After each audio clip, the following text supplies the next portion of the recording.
So I'm back because I guess I'm not finished. And there may be a part 3 and there possibly could be a part 4. But going back and thinking about this movie, and now I'm watching bits and pieces of commentary and whatnot of this movie, because something about this movie, I just want to see how other people would perceive it. And so looking back and having a mild discussion on it, this woman pretty much was living the good life and comfortable and whatnot. What it was her man was boring her. Now, I wish I knew the main characters' names, but I sure the fuck know. I think the main character, woman, I think she's Rai Rai. I'm not sure of the man's or the friend's name. But I think Rai Rai was bored as fuck with her man.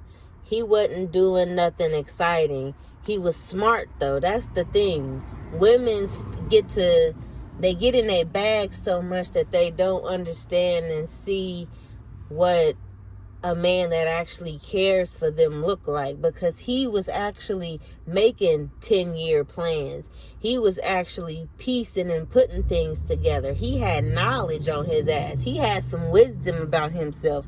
This motherfucker said, well, I'm not trying to be at the 9 to 5 with a bigger check. I'm trying to live out my dreams, even if that means I gotta take less money. She only worried about how much this motherfucker bringing home. But when this motherfucker went and bought a camera so he can shoot his movie, she wasn't with it. She don't give a fuck about his dreams. The thing is, he was in the wrong relationship, because he don't need to be with a woman like her, because she don't give a fuck about his creativeness. All she care about is the check. All she care about is the bag. And so that's why she needed to be paired up with that light-skinned nigga. And sometimes when I look at these Tubi movies, I wonder, are they going off of colorism sometimes? Because you notice the woman is light-skinned. Okay, fine. That's kind of typical.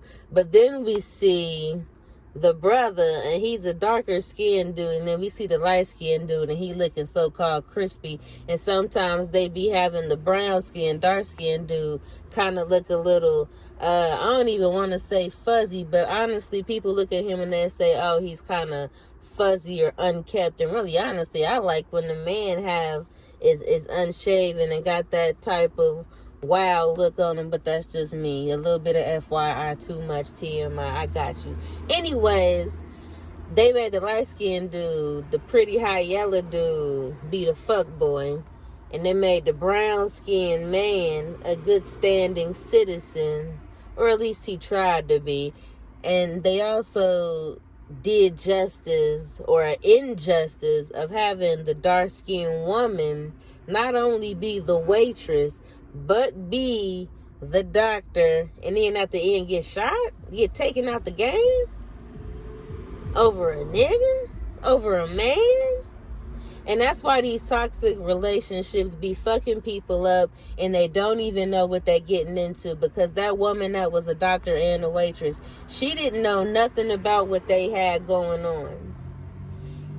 And our main character, Rara, thinking, oh, that bitch probably did remember me. So she's sitting here thinking that the woman probably intentionally started to date her ex-boyfriend, just because y'all used to talk about her when she was doing her job, and y'all felt some type of way, so y'all said she was rude.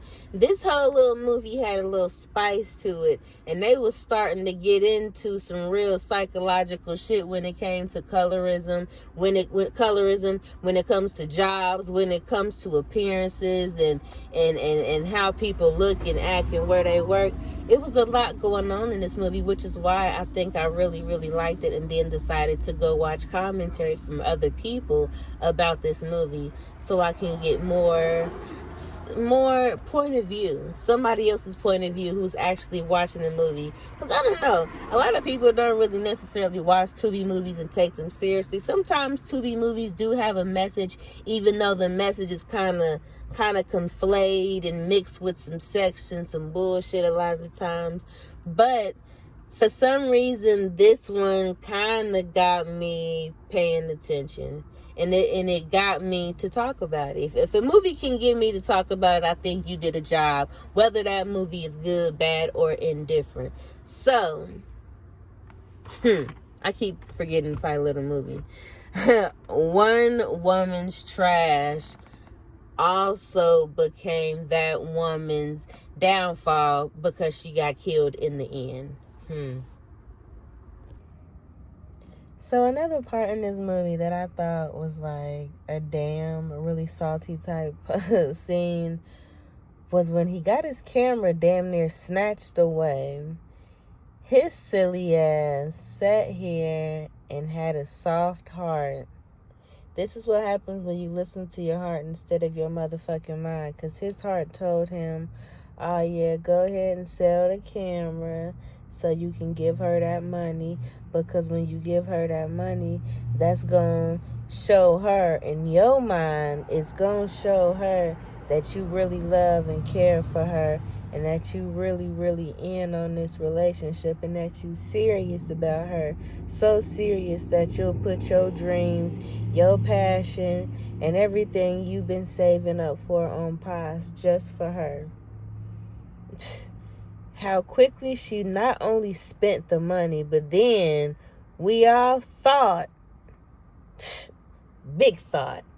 I think he was the one that thought the most, because in the back of my mind, I knew he wasn't getting his shit back. Once he sold it, once he decided to be simple and sell it for this woman that is giving clear signs of, I don't really fuck with you, I knew the camera was gone for good, because she came back and it was like, close your eyes, I got a surprise for you. He closed his eyes thinking he gonna open them up to see a camera.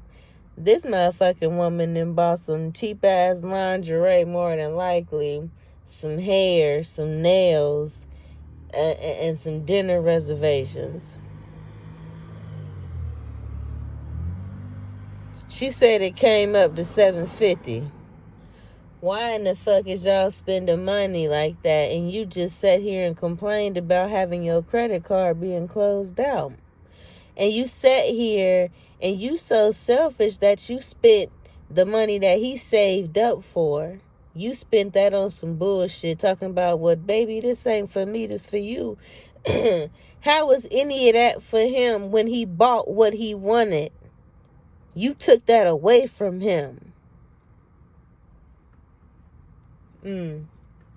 At the end of the day, I'm not sure why he didn't see that you really wasn't all in, because he was being treated pretty fucking poorly.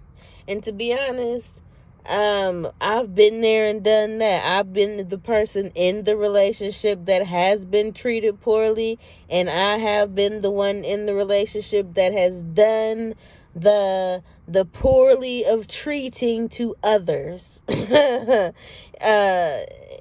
If you understand what I'm saying. So I see it from both ways. So I'm just like, why in the fuck did he not jump ship? Because, dog, you old enough to understand that this motherfucking woman don't love you. The way y'all do things is way too motherfucking lax. Because if you trying to marry her and you giving her a proposal, you just like, here, like that. And then you pop out with the ring and we just like, what the fuck? And she just like, oh, wow, beautiful. She more motherfucking surprised that you skipped out on work, that you left work early to go pick up the motherfucking ring and you got caught in traffic. She like, hold on, nigga. Ain't nobody tell you to leave work early. You already know these bills and shit need to be paid. You already know my hair appointment and shit is every 2-3 weeks. You better have that bread. What is you talking about? I don't understand why he thought the relationship was going well enough for him to actually marry her. Because it was plain to see that she wasn't feeling him. The fact that she laid there in bed and was sending another man a live masturbation video tells me everything. Because one, That bed low-key too motherfucking small for y'all to be doing anything extra and for the other person to not know. If you was holding the phone, her ass was multitasking like a motherfucker. You would have thought she was Squidward or something with 8 tentacles, because she was holding the telephone, laying down, slightly tilted over to the point where she could bend her neck back and look at her man, make sure he sleep, bend her neck right back, and had the hand with the towel at her crotch, and she was doing the do while making sure she was in shot and in view of everything to be filmed for the other dude to see. She had a lot going on. And he didn't wake up until the very end where she finished. Ain't no way, because I would have been like, I seen the phone. So if you masturbating, that's cool. Just say that. But what else you got going on? I don't know. Do you have to do it next to me? She was asking to get caught, and the fact that she didn't even care that when she finally did get caught, she was ready for it to end. But the fact that she played him so motherfucking bad, I was like, damn, that's a slap in the face. Because we all thought he low-key might get his camera back. But she slapped us all in the face. She said, hell nah, nigga, I bought me some nice little lingerie. I got me an appointment for my wig and my nails to get fixed. And we about to go eat real good for the night. Yeah, I'm going to let you get a little bit of coochie. Yeah, I'm going to let you get a little bit, but just a little bit. Because remember, I bought this here lingerie for the other nigga that I'm fucking with. So remember that. But thanks for the extra cash. Yeah. And he just like a little sad puppy, you know. Yeah. That was part 3. Will there be a part 4?